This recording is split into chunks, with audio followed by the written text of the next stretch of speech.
Pria ini dengan santai mencubit wajahnya. Nenek itu menjadi seorang wanita muda. Susu sangat bersemangat saat melihatnya. Dia memohon pada pria itu. Dia berharap dia bisa menjadi cantik juga. Pria ini juga sangat lugas. Dia menggunakan sepotong kulit. Ini seperti membuat patung tanah liat. Setelah beberapa detik, Susu berubah menjadi wanita cantik. Dia memiliki gaya berjalan yang mempesona. Dia pergi ke depan kios kastanyai. Tanpa diduga, bos melihat seorang gadis cantik. Dia tidak banyak bicara. Beri dia 2 kantong kastanyai. Baru saja meninggalkan kios kastanyai, ada seorang pria di sebelah Susu. Dia dengan anggun menutupi payungnya. Rasanya sangat bagus untuk menjadi wanita cantik. Dia tertawa bahagia. Tapi tidak puas untuk berapa lama. Wajahnya berubah lagi. Dia membuat pria yang memegang payung itu ketakutan setengah mati. Dia menyentuh wajahnya. Satu penutup kulit jatuh. Orang yang takut berteriak adalah monster. Susu menemukan tuannya dari sebelumnya. Tanyakan padanya mengapa dia tidak bisa menjaga wajahnya lama. Dia ingin cantik selamanya. Pria ini memberitahunya. Palsu tidak bisa menjadi nyata. Jika itu nyata, itu tidak mungkin palsu. Jangan keras kepala untuk menjadi wanita cantik. Seperti apa dia ketika dia lahir, dia akan menjadi seperti sekarang. Ingin awet muda dan cantik selamanya. Tidak ada hal seperti itu di dunia ini. Sampai malam, tuan ini mengubah wajah orang lain di jalan. Pada saat ini, seorang pria kaya datang untuk melihat. Buat dia penasaran. Dia ingin tahu rahasia perubahan wajah ini. Jadi bawahannya menggunakan perak sebagai ganti rahasia ini. Tapi tuan ini menolak. Tuan berkata kepada pria ini. Dilihat dari penampilannya, dia pasti orang kaya. Apalagi dia bisa menguasai dunia. Ada kecelakaan besar baru-baru ini.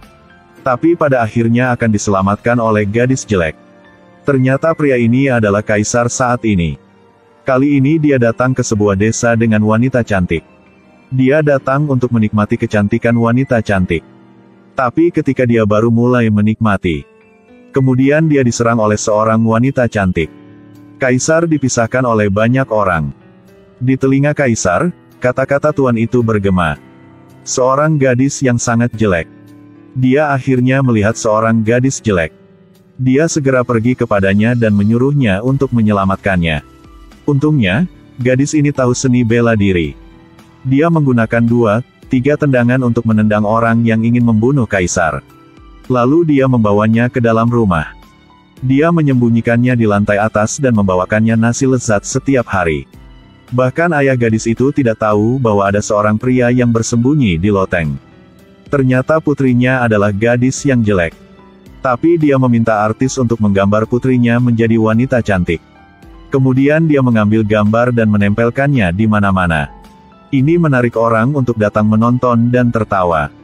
Beberapa pria muda datang ke rumah gadis itu. Mereka mengejeknya. Mereka bilang dia sangat jelek sehingga hanya orang bodoh yang mau menikahinya. Jika kamu tidak menikah, aku akan menikahinya. Kamu menikah? Benar. Aku menikahinya. Ketika pria ini berkata begitu, semua orang tidak percaya. Siapa yang akan menikahi wanita jelek seperti istrinya? Pria ini mengungkapkannya lagi dan lagi. Dia mengatakan bahwa dia benar-benar ingin menikahi Lang Wen sebagai istrinya.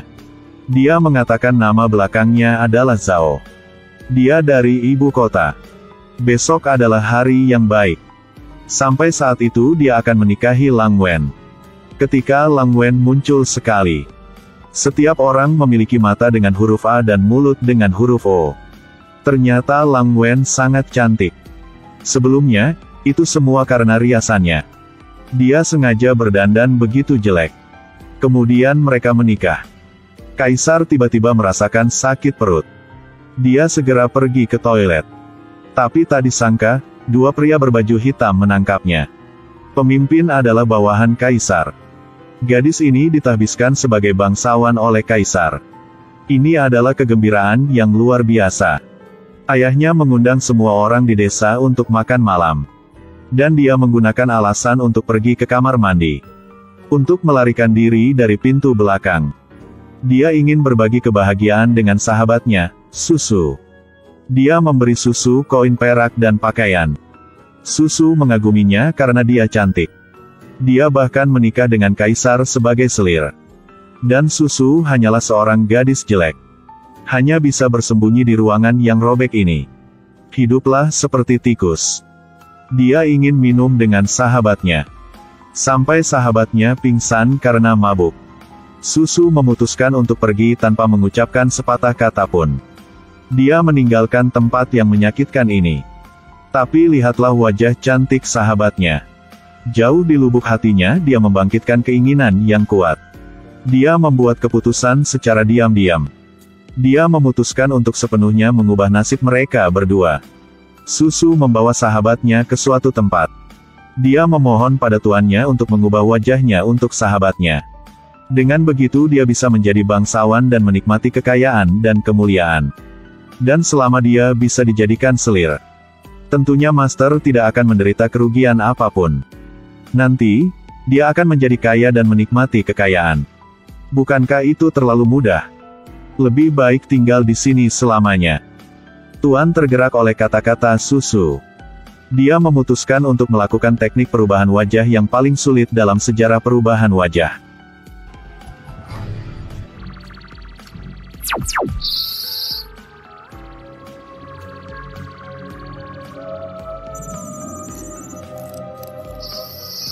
Sampai tentara menyerbu masuk.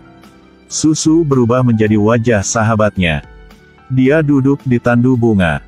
Pergi ke ibu kota untuk menikmati kemuliaan dan kekayaan. Dan selir yang sebenarnya sekarang berubah menjadi penampilan Susu. Dia melihat dengan matanya sendiri seorang wanita yang persis seperti dia duduk di atas tandu bunga. Dia tidak bisa mempercayai matanya. Dia adalah seorang gadis bermarga Lang yang baru saja diangkat menjadi selir bangsawan oleh kaisar. Bukan dia. Hindari pergi. Tepat di pinggir jalan ada toples berisi air. Dia ingin melihat bagaimana penampilannya. Ketika dia melihat dirinya di dalam air, pikirannya kosong. Mengapa dia sendiri menjadi orang yang jelek? Apa yang terjadi pada akhirnya? Dia bertemu dua budak. Dua prajurit mengenalinya. Dia mempertaruhkan nyawanya untuk melarikan diri. Dia bersembunyi di kandang ayam. Dia menyeret langkahnya yang berat kembali ke rumah. Dia melihat hadiah kaisar. Dia sangat patah hati. Dia mandi bersih.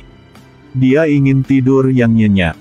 Mungkin saat dia bangun, kemudian dia akan kembali seperti semula. Namun ketika dia bangun, ayahnya membawa prajurit itu lagi. Tangkap dia kembali.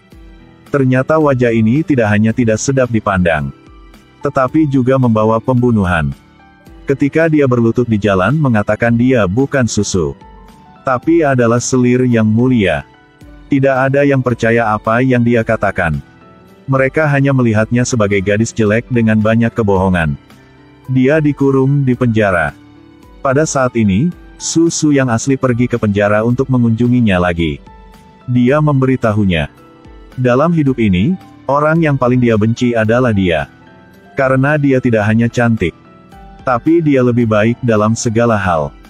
Dia bahkan diangkat menjadi bangsawan, di mana nasibnya lebih baik dari miliknya.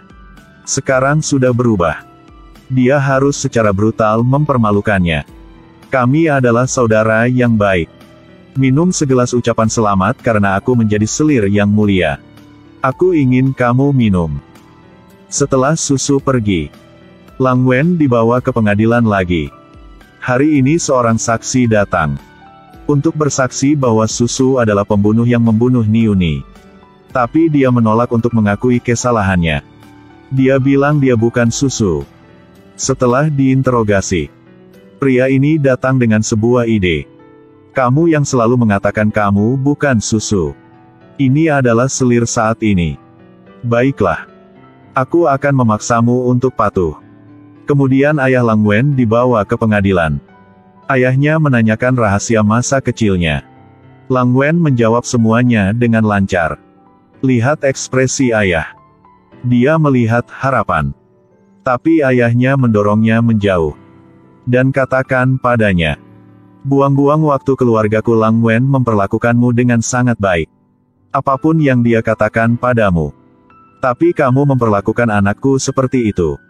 Apakah kamu ingin membunuh anakku? Dia harus menderita siksaan lagi."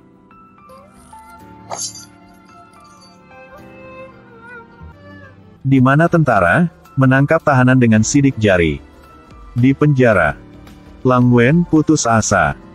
Bahkan ayah kandungnya tidak mengenalinya lagi.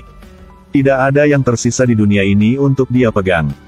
Saat ketika dia menjatuhkan peti kayu itu, maka semua harapan telah berubah menjadi debu.